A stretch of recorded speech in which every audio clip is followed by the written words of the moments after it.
Guys, हर इंसान को घूमने का शौक होता है, लेकिन हमें कई बार ऐसी जगहों पर बिल्कुल नहीं जाना चाहिए जहाँ की एक पुरानी, श्रापित या डेंजरस हिस्ट्री है। आज की कहानी एक सॉफ्टवेयर इंजीनियर की है जिसका नाम था अक्षय। अक्षय को घूमने का बहुत शौक था और काम के सिलसिले में उसे एक हिल स्टेशन जाना था, तो वो इजीली इस ऑफर को एक्सेप्ट कर लेता है क्योंकि उसे घूमने का भी शौक था और इसी बहाने काम तो हो ही रहा था। लेकिन काम की वजह से उसे एक गेस्ट हाउस में पूरी रात रुकना पड़ा। लेकिन जिस गेस्ट हाउस में वो रुका था, उस गेस्ट हाउस का एक राज था और यहीं पर आता है कहानी में एक ट्विस्ट।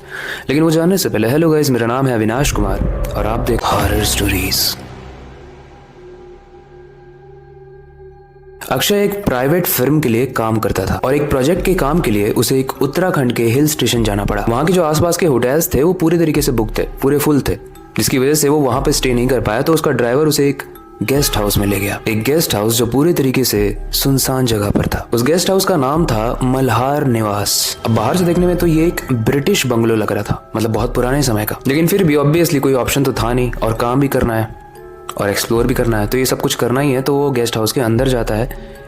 एक पुरानी बुढ़िया होती है जो उस गेस्ट हाउस की ओनर होती है, वो उसका वेलकम करती है। लेकिन वेलकम करते हुए वो एक लाइन बोलती है। वो कहती है कि एक रात यहाँ गुजार लो बेटा, लेकिन अपने कमरे के अंदर ही रहना, कोई आवाज आए तो दरवाजा मत खोलना। अक्षय ने सोचा कि आई गेस इनकी एज काफी ज्यादा है तो थोड़ी सठियाई हुई है, तो इस चीज को इग्नोर करके अंदर चला जाता है। अक्षय अपने कमरे में जाता है तो वो ये ऑब्जर्व करता है कि कमरा काफी पुराना है, जो कि ऑब्वियसली जस्टिफाइड था क्योंकि वो होटल, गेस्ट हाउस या महल जो भी कह लो, वो पुराना ही लग रहा था। लेकिन दरवाजे के कोने में इतने अजीब तरीके की जंग लगी थी जो खून जैसी प्रतीत हो रही थी। मतलब आई डोंट नो कि वो जंग थी या नहीं, ऐसा अक्षय सोचता है। लेकिन स्ट्रेंज बात यह है कि उसकी वॉल्स पर इस तरीके के निशान थे जैसे कोई नाखून से वहां स्क्रैच कर रहा हो। लेकिन अक्षय ने अपने आप को समझाया कि शायद ये भी हो सकता है कि ये पुराना है, इसलिए यहाँ पे निशान है इस तरीके के, और वो नॉर्मल स्पेंड करने लगा वहां पर। लेकिन रात के 12 बजते ही उसके कमरे के बाहर से फुट स्टेप्स की आवाज आई। वो फुट स्टेप्स की आवाज पहले तो दूर से आ रही थी, लेकिन धीरे धीरे वो उसके कमरे के पास आ रही थी और जैसे जैसे वो उस कमरे के पास आ रही थी,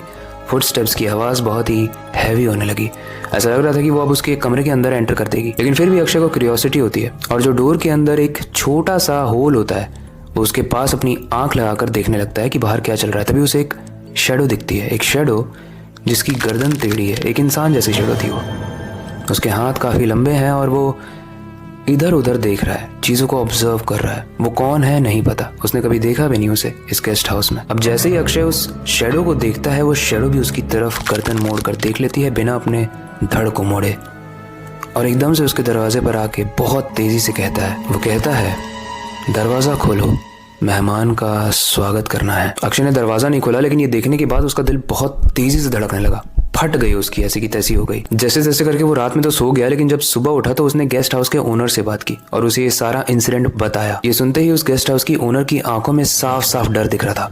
तो वो कहती है, मल्हार निवास में जो भी इंसान रुका वो कभी भी वापस नहीं गया। ये घर उन लोगों का है जो यहाँ पर मर चुके हैं। ये मरे हुए लोगों का घर है और जो मरे हुए लोग हैं वो बाकी लोगों को भी मारते हैं, वो जाने नहीं देते हैं।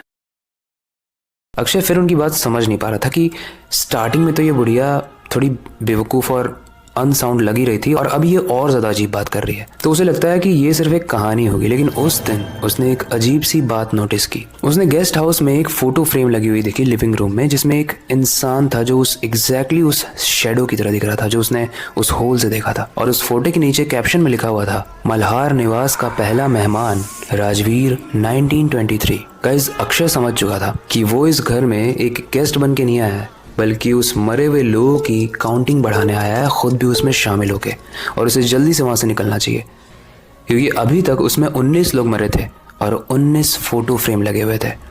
एंड गाइस, 20वां हो सकता है अक्षय ही हो। इसलिए अक्षय डिसाइड करता है कि सुबह होते ही वो अपना काम खत्म करके यहाँ से निकल जाएगा। लेकिन रात के 2 बजे दरवाजा खुद ब खुद खुल जाता है उसका। अक्षय अपने बेड से नहीं उतरता है क्योंकि उसे पता है कि हॉरर मूवी वाला कोई सीन होने वाला है। तभी वो शेडो धीरे धीरे करके उसके घर के अंदर आती है। लेकिन जैसे ही वो अपनी आंखों को ब्लिंक करता है, उसका गेट बंद है। मतलब ये सब उसका वहम था। वेल, अक्षय ऑब्वियसली आज की रात सो नहीं पाएगा, तो वो महल को एक्सप्लोर करने लगता है और एक्सप्लोर करते करते वो इस महल के बेसमेंट में पहुंचता है जहां पर एक डायरी रखी हुई थी। और वो डायरी राजवीर की थी जो इस महल का सबसे पहला मेहमान था। उस डायरी में लिखा था, मल्हार निवास एक श्रापित जगह है, यहाँ जो भी रुकता है उसकी आत्मा इस घर का हिस्सा बन जाती है। इस घर के मालिक शैतान है जो यहाँ के गेस्ट को अपना शिकार बनाते हैं। मैं यहाँ 1923 में आया हूँ और मैं देख सकता हूँ कि यहाँ पर ब्लैक मैजिक और सेक्रीफाइस यानी बलि प्रथा बहुत ज्यादा है, और शायद मैं भी ना बचूं। एंड गाइस, यही हुआ जैसा हमने फोटो फ्रेम में देखा। राजवीर इस घर के गेस्ट हाउस के ओनर्स का पहला विक्टिम था, यानी बलि का पहला विक्टिम था, और अक्षय भी नेक्स्ट था। अक्षय समझ चुका था कि वो उसका आखिरी वक्त था। आखिरी वक्त में उस डायरी में लिखता है, अगर तुम लोग ये डायरी पढ़ रहे हो तो तुरंत यहाँ से निकलो। एंड गाइस, पता ही कैसे पता चला? क्योंकि 2 दिन के बाद उसके ऑफिस वाले उसके गेस्ट हाउस में गए थे एंड उन्हें ये डायरी मिली, और इसीलिए ये स्टोरी हमारे पास आई। गाइस, एक बात तो सच है कि कुछ प्लेसेस, कुछ जगह ऐसी होती हैं जहां पर गेस्ट बनने का मतलब है अपनी मौत को इनविटेशन देना। पहले आपको ये स्टोरी कैसे लगी? इससे रिलेटेड कोई फीडबैक है तो आप कमेंट सेक्शन में बता सकते हो। आपके पास कोई सजेशन है तो उसे भी आप कमेंट सेक्शन में बता सकते हो। हम सारे ही सजेशन और फीडबैक को पढ़ते हैं। आपके पास कोई सजेशन है स्टोरीज को इम्प्रूव करने का, या आप किस तरीके की स्टोरीज चाहते हो, वो भी आप हमें कमेंट सेक्शन में बता सकते हो। वेल, वक्त आ चुका है इस स्टोरी को एंड करने का और नई स्टोरी पर काम शुरू करने का। लेकिन जाने से पहले मैं बस एक ही चीज़ कहना चाहूँगा, अपनी क्यूरियोसिटी को डाय मत होने देना। नई चीज़ें सीखते रहना, अपने बेड के नीचे और खिड़की के बाहर ज़रूर देख लेना।